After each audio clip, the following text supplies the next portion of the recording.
పహల్గామ్ దాడికి ప్రతీకారం ఎలా ఉండబోతోంది? సర్జికల్ స్ట్రైక్ కు మించి రివెంజ్ ఉంటుందా? ప్రపంచం నివ్వెరపోయేలా ప్రతీకారం ఉంటుందన్న కేంద్ర ప్రభుత్వం ఎలాంటి ఆలోచన చేస్తోంది? ఇప్పుడు ఇవే అంశాలు హాట్ టాపిక్ గా మారాయి. అటు ప్రజల నుంచి ఇటు సోషల్ మీడియాలో కూడా ఉగ్రదాడిపై ఆగ్రహావేశాలు వ్యక్తమవుతున్నాయి. దీంతో కేంద్ర ప్రభుత్వం పాక్ కు గట్టిగానే గుణపాఠం చెప్పేందుకు వ్యూహాలు రచిస్తోంది.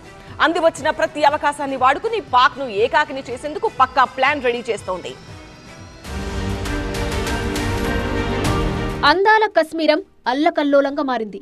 ఉగ్రతూటాకు పెహల్గాం అల్లాడిపోయింది.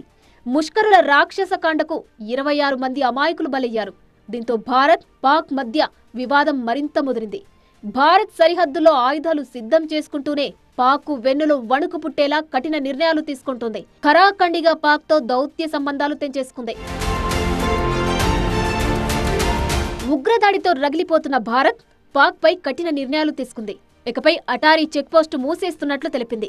పాకిస్తానీలకు ఇకపై వీసాలివ్వవద్దని నిర్ణయించింది. స్పెషల్ వీసాలపై వచ్చిన వాళ్లు వెంటనే వెళ్లిపోవాలని ఆదేశాలు జారీ చేసింది.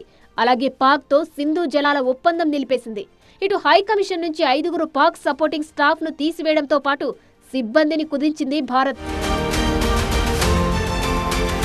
పాక్ ను ఏకాకిని చేసేందుకు మరో వ్యూహాన్ని అమలు చేయనుంది భారత్.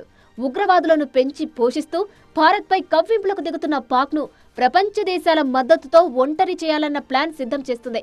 పెహల్గాం ఉగ్రదాడిని America, Russia, China, Sri Lanka, Italy, Israel, France, Germany సహా పలు దేశాలు ఖండించాయి.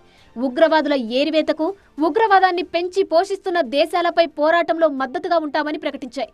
దీంతో ప్రపంచ దేశాల సపోర్టుతో పాక్ ను భారత్ ఒంటరిని చేసేందుకు ప్లాన్ రెడీ చేస్తోంది.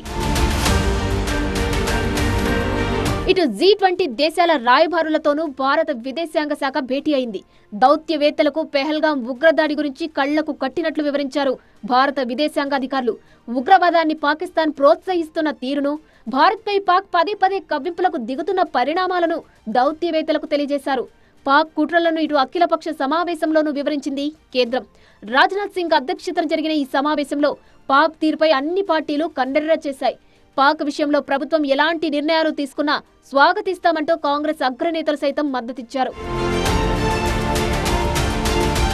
మొత్తంగా పాక్ కుట్రలను తిప్పికొట్టేందుకు, భారత్ వైపు చూడాలంటేనే వణుకు పుట్టేలా చేసేందుకు ఇంటా బయట మద్దతు కూడగడుతోంది కేంద్రం. అలాగే ప్రపంచ దేశాల సపోర్టుతో పాక్ ను ఏకాకిని చేసే ప్రయత్నాలు ముమ్మరం చేసింది. మరి చూడాలి నెక్స్ట్ ఏం జరగబోతుందో.